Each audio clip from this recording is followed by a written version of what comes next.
সংঘাতৰ অৱসান দুৰ্ব্যৱহাৰ প্ৰাপ্য মাননি আদায় নিদিয়াক লৈ ৰঙালী আঞ্চলিক বিহু দল ওদালগুৰিৰ কৰ্তৃপক্ষ আৰু একাংশ নাচনীৰ মাজত হৈছিল সংঘাত।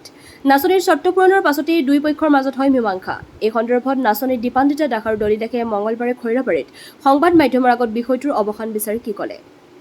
News desk AIN live. নমস্কাৰ।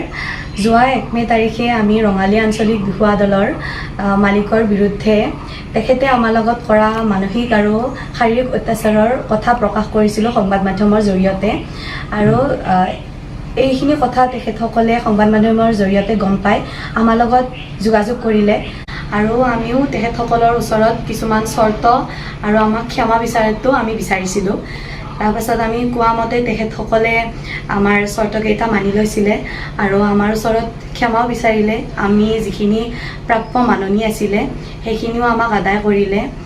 আমিও সংবাদ মাধ্যমৰ জৰিয়তে তেখেতসকলক আমাৰ চৰ্তখিনি আৰু আমাক ক্ষমা বিচৰাৰ কাৰণে আমি ধন্যবাদ জনাওঁ আৰু যাতে আমাৰ প্ৰতি তেখেতসকলে কোনো ধৰণৰ ক্ষোভ নাৰাখে, আমিও তেখেতসকলৰ প্ৰতি কোনো ধৰণৰ ক্ষোভ নাৰাখোঁ আৰু এই বিষয়টো ইমানতে আমি সামৰণি মাৰিব বিচাৰিছোঁ।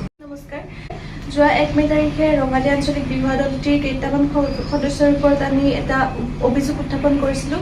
যিটো অভিযোগ উত্থাপন কৰাৰ পিছত তেওঁলোকে আমাৰ লগত যোগাযোগ কৰিছিলে।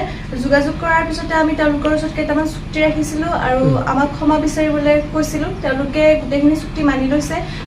মনাৰ পিছত আমাক যিখিনি প্ৰাপ্য ধন যিখিনি মাননি আমাক তেওঁলোকে আদায় কৰিছে, লগতে ক্ষমা বিচাৰিছে, আমিও তেওঁলোকক ক্ষমা কৰি দিছোঁ। তেওঁলোকে যাতে আগন্তুক আমাৰ লগত যাতে কোনো ধৰণৰ আক্ষেপ নাৰাখে তেওঁলোকে আৰু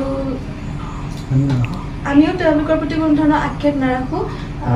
আজিৰ পৰা এই বিষয়টো ইমানতে সামৰণি বিচাৰিছোঁ। ধন্যবাদ। শুভ সংবাদ, ৰাইজৰ আশীৰ্বাদত শীঘ্ৰে ছেটেলাইট চেনেললৈ ৰূপান্তৰ ঘটিব AIN লাইভ। মুক্ত কণ্ঠ আমাৰ লক্ষ্য। যিকোনো খবৰ আৰু বিজ্ঞাপনৰ বাবে যোগাযোগ কৰক 7896121996 লগতে 7002537271।